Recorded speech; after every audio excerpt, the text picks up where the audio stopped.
90 రోజుల కోర్సు పూర్తి చేస్తే చాలు 100% ప్లేస్మెంట్ సపోర్ట్ తో సాఫ్ట్వేర్ జాబ్ మీ సొంతం. వెంటనే కోడ్ జ్ఞాన్ డెస్టినేషన్ ని సంప్రదించండి.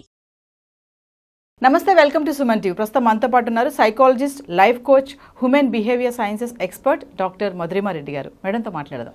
నమస్తే మ్యామ్. నమస్తే నవీన గారు. మ్యామ్, ఇల్లీగల్ రిలేషన్షిప్స్ మనం ఇంతకుముందు ఒక వీడియోలో మాట్లాడుకున్నాం వీటి గురించి. అంటే అక్రమ సంబంధాలు పెరగడానికి కారణాలు ఏంటంటారు అసలు? మొదటి కారణము ఫస్ట్ ఆఫ్ ఆల్ వాళ్ళ మైండ్ సెట్ అండి. వాళ్ళ మైండ్ అలా ఉండడము, ప్లస్ వాళ్ళకి లస్ట్ డ్రివెన్ అంటాం దాంట్లో. ఇప్పుడు లవ్ డ్రివెన్, లస్ట్ డ్రివెన్ ఉంటుంది. లస్ట్ డ్రివెన్ అంటే ఎప్పుడు ఒక ఫీలింగ్ ఆఫ్ లస్ట్ అనమాట. వాళ్ళ ఆ లస్ట్ ఉన్నప్పుడు ఏమవుతుందంటే అది ఒకరితో సాటిస్ఫై కాదు. ఇద్దరు మెయిల్ కానీ ఫీమేల్ కానీ, ఇది ఇద్దరికీ ఉంటుంది. ఇప్పుడు అంటే ఫీమేల్ది కొంచెం అప్పట్లో బయటపడేది కాదు, ఇప్పుడు అందరికీ బయటపడుతుంది అండి చాలా మందికి. అది ఒక వయసుతో కూడింది కాదు. ఇప్పుడు ఏ వయసు అన్నా చెప్పచ్చు. అంటే ఇప్పుడు 20లోనే వస్తుందా, 30లోనే వస్తుందా, 40లోనే వస్తుందా, 50లోనే అని చెప్పలేము. ఒక వయసు లిమిట్ ఉండదు, అది ఏ వయసులో ఉన్నా. అంటే ఇది ఒకరితో సాటిస్ఫై కాదు. ఇప్పుడు ఒకరిలో నీకు ఒకటి నచ్చచ్చు, ఒకరిలో నీకు ఒకటి నచ్చకపోవచ్చు అనేది ఉండదు. లస్ట్ డ్రివెన్ వాళ్ళకు ఇప్పుడు ఇక్కడ ఆగదు, ఇంక వాండర్ అవుతుంటుంది మైండ్. అది వాండర్ అవుతున్నప్పుడు అఫైర్ పెట్టుకుందామని అనుకుంటారు వాళ్ళు. ఎప్పుడు దొరుకుతారా అని అఫైర్ పెట్టుకుందామని అనుకుంటారు, మగవాళ్ళైనా ఆడవాళ్ళైనా. ఇది ఒక దగ్గర ఆగదు, ఇంక ఇది మైండ్ తిరుగుతూనే ఉంటుంది. అందుకనే అన్నాను కదా, అది మైండ్ అని. మైండ్ అనమాట, ఇది గేమ్. మైండ్ గేమింగ్ వెళ్తూ ఉంటుంది మైండ్. ఇంకా మైండ్ నుంచి శరీరం. ఇంకా ఎప్పుడు ఎవరైనా ఇలా కనిపిస్తారా, మనకి ఎవరు అట్రాక్ట్ అవుతారా, ఇట్లా ఉంటుంది అనమాట. జస్ట్ ఒక శరీర వాంఛలాగా అనమాట. ఓన్లీ ఇది it's only for physical need లాగా, ఫిజికల్ అట్రాక్షన్ లాగా ఉంటుంది. మీరు అన్నారు ఇందాక అట్రాక్షన్, అది it's just lust driven. Lust అంటే ఓన్లీ ఫర్ కొన్ని క్షణాలు, కొంచెం టైం. అదేం ఒక ప్రేమతో కూడింది కాదు, ఒక అండర్స్టాండింగ్ తో కూడింది కాదు, ఆ మెచ్యూరిటీతో కూడింది కాదు. ఓన్లీ కొన్ని క్షణాలు అయినా ఫిజికల్ నీడ్ అంతే. అది లస్ట్ డ్రివెన్ అంతే, ఓన్లీ ఏ లస్ట్ డ్రివెన్. సో దానివల్ల ఫస్ట్ ఏర్పడే రిలేషన్షిప్ దానిలో. సో దాని తర్వాత ఇల్లీగల్ అఫైర్స్ దాంతో వస్తుంది. ఫస్ట్ రీజన్ అది ఇల్లీగల్ అఫైర్స్ వచ్చేది.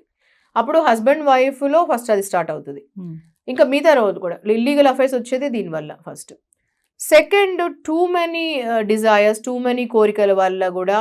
ఇంట్లో ఒక భార్య ఉంటే కూడా వాళ్ళకి భార్యతో ఫస్ట్ లీగలీ మనము చాలా మంది అండి పెళ్లి చేసుకుంటారు ఒక ఏజ్లో, మేబీ 20sలోనే ఏదో ఒక రీజన్లో పెళ్లి చేసుకుంటారు. వాళ్ళు పెళ్లి చేసుకుంటారు, పిల్లల్ని కంటారు. పిల్లలు కనిన తర్వాత కొన్ని సంవత్సరాల తర్వాత మళ్ళీ ఒక అఫైర్ పెట్టుకుంటారు బయట. సో మెన్ కావచ్చు, ఉమెన్ కావచ్చు. కొన్నిసార్లు భార్యకు తెలియకుండా పెట్టుకుంటారు, కొన్నిసార్లు తెలియకుండా నటిస్తుంటారు, కొన్నిసార్లు ఇలా ఏదో మేనేజ్ చేస్తారు. కొన్నిసార్లు భర్త చాలా సంపాదిస్తూ, చాలా గ్రేట్ పర్సనాలిటీ, చాలా అచీవ్ చేస్తూ అలా ఉంటే భార్యతో ఏదో మేనేజ్ చేస్తారు. సో వాళ్ళే అలా చేస్తారు, నాకు నేను కాదు, ఏమి సంబంధం లేదు అని. ఇలాంటివి అఫైర్లు పెట్టుకుంటుంటారు. అంటే కొన్నిసార్లు అఫైర్లలో ఎలా ఉంటుందంటే అండి, ఫ్రెండ్స్ విత్ నీడ్స్ లాగా అఫైర్స్ పెట్టుకుంటారు. అంటే ఫ్రెండ్షిప్ విత్ నీడ్స్ లాగా, ఒకరొకరు నీడ్స్ కోసం అని అఫైర్లు పెట్టుకుంటే కొన్నిసార్లు భార్యకు ఇష్టమే ఉండొచ్చు, కొన్నిసార్లు ఓకే పెట్టుకొని లేండి, ఓకే బయట నేను అన్నిట్లో ఉండను కదా, సో అందుకని నీడ్స్ కోసం పెట్టుకున్నారేమో అనుకుంటారు వాళ్ళు. ఇలాంటివి అఫైర్స్ అనేది డిఫరెంట్ వెరైటీస్లో పెట్టుకుంటున్నారు ఈ మధ్యలో. ఓకే, అంటే వైఫ్ కి తెలిసినా కూడా కొన్నిసార్లు ఇలా ఉంటున్నారు. ఓకే, సో అలాంటి అఫైర్స్ కూడా జరుగుతున్నాయి, అంటే అవసరాల కోసం అని. సో ఇలా డిఫరెంట్ వెరైటీస్ ఆఫ్ అఫైర్స్ జరుగుతున్నాయి. ఓకే, సో ఇలా జరుగుతున్నాయి different varieties of affairs. So main affair is lust driven అవుతుంది. Second affair is friends with needs, both each other, and mutual affairs లాగా, దానిలో mutual understanding of affairs, friends with needs లాగా. So తర్వాత ఏమి అంటే నెక్స్ట్ది different, ఇంకా ఇక్కడ colleagues దానిలో ఆఫీస్లో ఇట్లాంటివి జరుగుతున్నాయి. ఈ థర్డ్ అవుతుంది. ఇలా డిఫరెంట్ వెరైటీస్ అవుతున్నాయి. మెయిన్ రీజన్ ఏముంటుంది మేడం అంటే, ఇప్పుడు ఈ ఇల్లీగల్ రిలేషన్షిప్ పెట్టుకునే దాంట్లో చూసుకుంటే మ్యారేజ్ అయిన వాళ్ళకి ఎక్కువ ఉంటుంది ఇది. అది ఉమెనే కానీ మెన్నే కానీ ఎక్కువ శాతం చూసుకుంటే ఉమెన్ ఎక్కువ ఉన్నారు ఇందులో. మెయిన్ రీజన్ ఏంటంటారంటే మనీ అని కొంతమంది ఆస్పెక్ట్స్ ఉన్నాయి. ఆ ఆస్పెక్ట్లో కూడా ఇలా ఇల్లీగల్ రిలేషన్షిప్ వెళ్ళడానికి కారణాలు ఉంటాయంటారా? మనీ ఆస్పెక్ట్స్లో మనీ కూడా ఉండొచ్చండి. కొన్నిసార్లు ఫైనాన్షియల్ క్వాడ్రంట్ కూడా ఒక రీజన్ ఉంటుంది. కొంతమందికి ఫైనాన్షియల్ లిటరసీ లేకపోవడము, కొంతమందికి ఫైనాన్షియలీ నాకు ఇలా ఉంది కదా ప్రాబ్లము, అందుకని ఒకరితో కనెక్ట్ పెట్టుకోవడం. ఫైనాన్షియలీ వెల్ ఆఫ్ ఉండేవాళ్ళు, మేబీ ఫీమేల్ ఉండొచ్చు ఆర్ మెయిల్ ఉండొచ్చు. అలాంటి వల్ల ఫ్రెండ్షిప్ విత్ నీడ్స్ చెప్పాను కదా, ఆ నీడ్స్లో ఇది కూడా రావచ్చండి. ఫైనాన్షియల్ కూడా ఒక నీడ్ ఉండొచ్చు. ఓకే, సో వాళ్ళే ఫైనాన్షియలీ లిటరసీ పెట్టుకొని డిపెండ్ వాళ్ళపైన అయితే బాగుంటుంది. కానీ ఇది ఇలాంటివి పెట్టుకోవడం వల్ల ఏమవుతుందంటే, మేబీ అఫైర్ పెట్టుకోవడం వల్ల ఒక టైంలో అది నెగిటివిటీకి కూడా దారితీస్తుంది. ఒకవేళ అది ఎక్స్‌ప్లాయిటేషన్‌కి అయితే అది కూడా దారి తీయొచ్చు. సో ఇలాంటి వాళ్ళు కూడా అఫేర్ పెట్టుకుంటారు కొంతమంది. అంటే కొంతమంది ఫినాన్షియల్ గా రిలేషన్ అంటున్నారు కదా మేడం, నీడ్స్ అన్నారు కదా మీరు, అంటే ఇలా ఫినాన్షియల్ గా వెళ్ళిన వాళ్ళు తర్వాత సెక్షువల్ గా కూడా మారే ఛాన్సెస్ ఉంటాయంటారా? ఫస్ట్ స్లోగా ఫ్రెండ్షిప్ లాగా స్టార్ట్ అవుతుందండి వాళ్ళు. ఫస్ట్ ఆ ఫ్రెండ్షిప్ లో ప్యూరిటీ ఉండి ఒట్టి ఫ్రెండ్షిప్ లాగా ఉంటే బాగుంటుంది. Opposite sex only friendship relation bonding ఉంటే, అంటే ఇద్దరు ఒక మెయిల్ అండ్ ఫీమేల్ ఫ్రెండ్స్ లాగా కూడా ఉండొచ్చు. అది నిజంగా బాగుంటుంది, చాలా బాగుంటుంది. అది ఒక బౌండరీస్ పెట్టుకొని ఆ ఫ్రెండ్షిప్ ఉంటే ఇది అద్భుతంగా ఉంటుంది వాళ్ళకి. సో కానీ అక్కడ వరకు లిమిటేషన్ లేకుండా దాని తర్వాత కొన్ని దానిలో వాళ్ళు అట్రాక్ట్ అవుతారు, కొన్నిసార్లు ఎమోషనలీ కనెక్ట్ అవుతారు, తర్వాత ఫిజికలీ కనెక్ట్ అవుతారు, ఇలాంటివి అవుతాయి. దాని తర్వాత ఫైనాన్షియలీ అన్ని చోట్లకు దారితీస్తుంది వాళ్ళకి. సో ఇలా కూడా కావడానికి అవుతుంది. సో వాళ్ళకి already if they are married already, ఒకవేళ men are married already, so they cannot marry her. ఇప్పుడు ఆవిడకి మ్యారీ చేసుకోలేరు కదా, మెన్ ఆల్రెడీ మ్యారీ అయి ఉన్నప్పుడు వాళ్ళకి they just want to have her as a normal physical relationship మాత్రమే పెట్టుకోవాలనుకుంటారు. ఎందుకంటే వాళ్ళకు ఫ్యామిలీ ఆల్రెడీ ఉంది, they are happy with family. భార్య ఉండాలి, పిల్లలు ఉండాలనుకుంటారు, లీగలీ సొసైటీలో అలా ఉండాలనుకుంటారు. కానీ ఈ అమ్మాయితో కూడా ఉండాలనుకుంటారు. సో అది ఎన్ని రోజుల వరకు వెళ్తుంది? ఫస్ట్ స్టార్ట్ చేసినప్పుడు ఈ అమ్మాయికి బాగానే ఉంటుందండి. తర్వాత ఈ అమ్మాయికి ఏమనిపిస్తుంది, నన్ను కూడా పెళ్లి చేసుకుంటే బాగుంటుంది అనిపిస్తుంది. అక్కడ ప్రాబ్లం వస్తుంది. మ్యారేజ్ అనేటప్పుడు ఎగ్జాక్ట్లీ అక్కడ నుంచి ప్రాబ్లం వస్తుంది ఈ అమ్మాయికి. సో ఈ అమ్మాయికి అప్పుడు ఇష్టం ఉండదు, అంటే రిలేషన్ ఇలానే ఉండాలనుకుంటారు వాళ్ళు. Exactly marriage. సో ఇది క్లారిటీ ఫస్ట్ నుంచి పెట్టుకుంటే బాగుంటుంది. ఎక్స్పెక్టేషన్స్ ఫస్ట్ నుంచే పెట్టుకుంటే, నాకు మ్యారేజ్ కావాలి, ఇంపార్టెంట్ నాకు మ్యారేజ్ అని అనిపించి ఫస్టే క్లారిటీ ఇస్తే బాగుంటుంది. ఆ ఫస్టే ఆ బౌండరీస్ డ్రా చేసుకుంటే బాగుంటుంది. లేదంటే చాలా మంది గిల్ట్ ఫీల్ అయిపోయి తర్వాత ఆ గిల్ట్ నుంచే లోన్లీనెస్ వస్తుంది, డిప్రెషన్ వస్తుంది, అవి ప్రాబ్లమ్స్ అవుతాయి. కానీ మెన్ తొందరగా మూవ్ ఆన్ అవుతారు.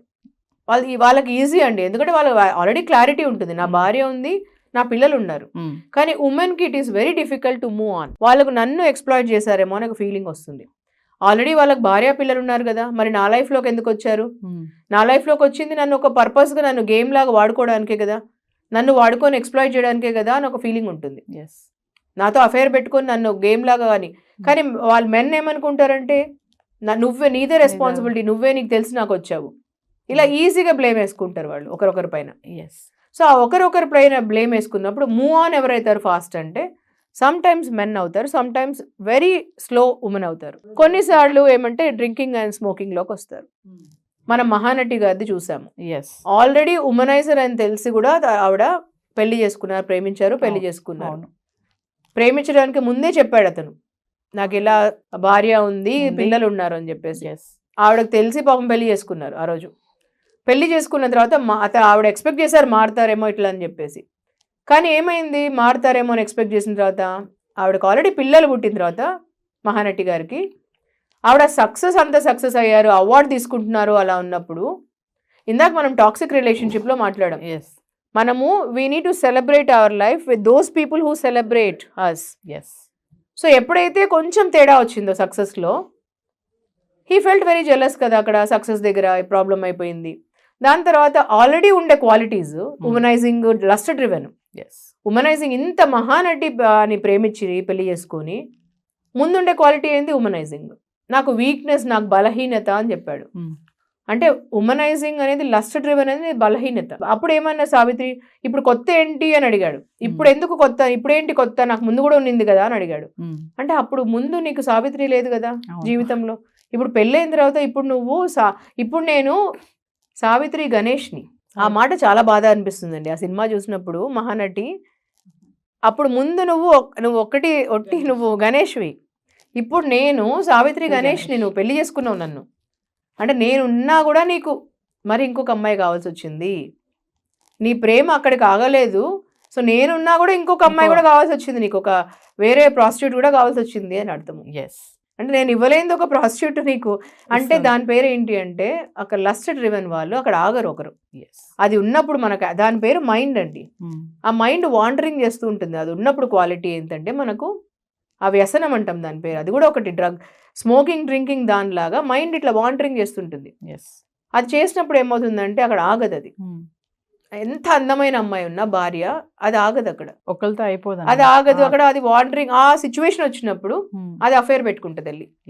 సో ఇంత అద్భుతమైన సక్సెస్ఫుల్ ఉమెన్ మహానటి గారు. మహానటి అద్భుతం, నాకు one of the most favourite. Mahanati గారు. సో ఆవిడలాగా ఇంకా ఎవరు పుట్టలేరు, అసలు అంత మంచిగా ఎవరు అసలు చేయలేరు. అలా ఉండే ఆవిడ అంత అందగత్తె, అంత మంచి యాక్ట్రెస్ అలా ఉన్నా కూడా లాస్ట్ చివరికి ఏమైందండి, చివరికి మిగిలేది అంత డ్రింకింగ్లో అలా అయిపోయేసి ఆవిడ యాక్సెప్ట్ చేయలేక, మనం ఇందాక అన్నీ మాట్లాడుకున్నప్పుడు ఆవిడ యాక్సెప్ట్ చేయలేకపోయారు, బ్రేకప్ని యాక్సెప్ట్ చేయలేకపోయారు, అతనితో ముందరికి వెళ్ళలేకపోయారు. అది ఎంత తొందరగా యాక్సెప్ట్ చేసి ముందరికి వెళ్తే అంత బాగుంటుంది, కానీ యాక్సెప్ట్ చేయలేకపోయారు, అక్కడతో ఎండ్ అయిపోయింది. ముందు ఉమనైజర్ అతను, ఇప్పుడు కొత్త ఏముంటుంది ఇంకొక, కానీ అప్పుడు జెమిని, అప్పుడు నువ్వు గణేష్ అప్పుడు, ఇప్పుడు నేను సావిత్రి గణేష్. సో ఇక్కడ క్లాషెస్ వచ్చేసి అక్కడ ఆగిపోయేసి ఆవిడ డ్రింకింగ్ అన్నిటికీ వచ్చేసేసి ఇలా అఫైర్స్ అనేది దీని నుంచి వస్తాయి. లస్ట్ డ్రివెన్ ఫస్ట్ ఇలా సక్సెస్కి మళ్ళీ ఈగోస్ వల్ల వస్తాయి, ఒకరిపైన ఒకరికి ఈగోస్ వల్ల. సో అలా డ్రివెన్ వల్ల వస్తాయి. తర్వాత హస్బెండ్, ఇంకొకటి ఏంటంటే హస్బెండ్ వైఫ్ మధ్యలో సరిగా అండర్స్టాండింగ్ లేకపోవడం, ట్రస్ట్ లేకపోవడం, కన్వర్సేషనల్ కమ్యూనికేషన్ లేకపోవడం. హస్బెండ్ వైఫ్ అంటే ఎవ్రీడే అట్లీస్ట్ 1 hour కమ్యూనికేషన్ ఉండాలి, కన్వర్సేషనల్ కమ్యూనికేషన్. దానివల్ల అండర్స్టాండింగ్ పుడుతుంది, దానివల్ల ప్రేమ పుడుతుంది. ఆ ఫ్రెష్నెస్ ఇంపార్టెంట్ ఇద్దరిలో. రోజు రోజుకి ఒక కొత్త ప్రేమ రావాలి ఇద్దరిలో, అప్పుడే ఉంటుంది, ఆ కొత్తదనం ఉంటుంది ఎప్పుడు, లేదన్నా అనుమానాలు వస్తాయి. ఎగ్జాక్ట్లీ, ఆ కొత్తదనం ఉంటుంది. ఈ రోజు కొత్తగా పుట్టినలాగా ఉండాలి ప్రేమ. అలా ఇద్దరిది రెస్పాన్సిబిలిటీ, హస్బెండ్ ది రెస్పాన్సిబిలిటీ అండ్ వైఫ్ ది రెస్పాన్సిబిలిటీ. ఎవ్రీడే లవ్ న్యూగా ఉండాలి అంటారు. థ్యాంక్ యూ అండి.